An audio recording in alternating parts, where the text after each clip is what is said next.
জামাইর দাঁতে ময়লা দেখে শাশুড়ি জামাইরে কলো যে তুমি বাজারেতে যাও, যাই একটু আখ কিনে খাও।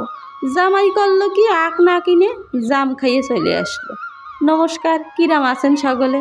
এই জাম গাছের জাম দিয়ে এই গল্পটার কথা মনে পড়ে গেল, তাই আপনাদের সাথে একটু শেয়ার করলাম। সকালে মা খুদির ভাত রান্না করেছিল, তাই খাইছি। আর খাইয়ে মা কলো কি, গাছে যে কটা জাম আছে সব কটা পাড়িয়ে নিয়ে যায়। ফ্রিজের মধ্যে মেলা জাম থুয়ে দিছিল, কিন্তু সে জামগুলো সব নষ্ট হয়ে গেছে।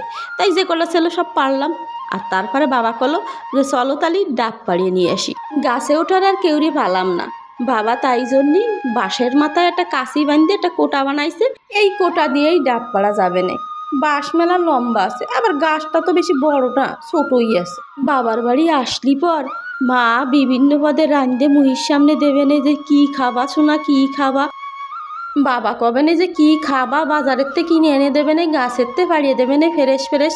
বাবা মা না থাকলি পর শোনারা বাবার বাড়ি আসে কোনো আনন্দই নেই। আজকের জন্য কলাম যে দুটোই পারো, কালকে আবার পাড়িয়ে খাওয়ানি ফ্রেশ ফ্রেশ গাছের থেকে পারবো আর খাবো। কলিপর তোমরা বিশ্বাস করবা না নে, আমাদের বাড়ি সব গাছ আছে। আম, জাম, কাঁঠাল, লিচু, তাল, যেটা কবা সেটাই আস। আর এই সময়টায় না আসলে এইসব ফল ফলা দিয়ে আর খাওয়া যায় না। গ্রামে আসতে হবে, ফ্রেশ ফ্রেশ খাবার খাতে হবে, তা না আসলে গ্রামে এসে কোনো মজা আছে? এরপর আবার জামরুল পাড়তে যাব।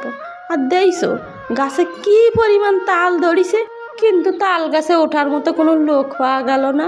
আর বাঁশ দিয়ে তো আর তাল পাড়া যায় না। এবার আর তাল খাওয়া হলো না, দেহেই জাতি হবে না। আর আমার সোয়ালটা এই যে ফাটতেই ওর ভালো লাগে, কোনো জিনিস একটু খাবে না। আম, জাম, কাঁঠালে এত বাড়ি ভরা, কোনো জিনিসই সে খাবে না। আর এই জায়গায় সে ডাবডারে নিয়ে এক্সারসাইজ করে বডি বানাচ্ছে। যে না সাদের বডি সেটা সে আবার বিল্ডার হচ্ছে।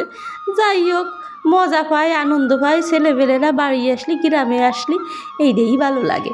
আমাকে বাড়িটায় এত গাছগাছালি, চারিদিকে খালি সবুজ আর সবুজ, দেখলি চোখটা জুড়িয়ে যায়। কয়দিন পর যখন বৃষ্টি হবে না, বেশি জল হয়ে যাবে না এই জায়গায়, তখন এই জায়গায় সাদা জুনিক পোকের মতো ফুটে থাকবে না শাপলা ফুল। না দেখলি পর সেই দৃশ্য আর বলে বোঝানো যায় না। আর এই জঙ্গলের মধ্যে দিয়ে চলো তোমাকে একটা জিনিস দিয়ে আসছি। কি সুন্দর জঙ্গলি ফুল ফুটে রয়েছে দেখছো, দেখলেই পরানটা জুড়ে যায়। যে কোনো নামি দামি ফুল এসছে, কিন্তু এই ফুলটা ভারী সুন্দর লাগে দেখছো। সোয়ালটার কি সাহস, একটু ওটা গামলার জল দিয়ে স্নান করে। আর এখন সে পুকুরে আসে নামিয়ে পড়েছে। দুই পাশে দুটো বোতল বাঁধে দিছে ওর বাবা, একদম সাঁতরায়ে পুকুরের মাঝখানে চলে যাচ্ছে। গতবার আইলাম যে সময়, সেই সময় আমারে ধরে নামতো, আর আমি দাঁড়ায় থাকতাম, আমার সাথে সাথে দাঁড়ায় ডুবোয়ে স্নান করতো। আর এবার আসে একদম পুকুরের মাঝখানে সাঁতরাই চলে যাচ্ছে।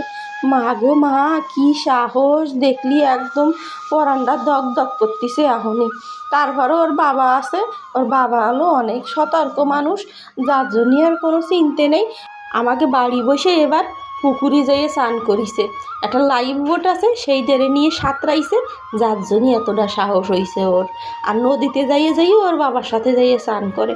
কি সাহস হয়েছে যে সোয়ালটার। আসো আমার সাথে, তোমাদের একটা জিনিস দেখাচ্ছি। আমাকে গ্রামে শীতল পার্ক, এই পার্ক অবশ্য তুমি কোনো জায়গায় পাবা না। যতই বাড়ি ফ্যানের বাতাস থাকুক আর ঠান্ডা থাকুক, এই জায়গায় না আসলি পর পরানটা জুড়োয় না। আসলি পরই যেন শান্তি লাগে, পরানটা ঠান্ডা হয়ে যায়। বাতাস যদি এই জায়গায় নাও থাকে, তালি পরও দুই পাশে যে পুকুর আছে, সেই পুকুরের ঠান্ডা একটা ভাব, পরানটা একদম জুড়োয় যায়, আত্মাটা শান্তি হয়ে যায়। এই গরমের কয়দিন সোয়াল বেলায় করে রাঁধতে বাড়িয়ে খাইয়ে যে এই জায়গায় সে সকলে বসবে, আর বেলা পড়বে তারপরে বাড়ি যাবে। আজ তাহলে চলে যাচ্ছি, কাল আবার নতুন ভিডিও নিয়ে আসবানি। আর যদি ভালো লাগে তাহলে একটা চাপ দিয়ে লাইক দিয়ে নে।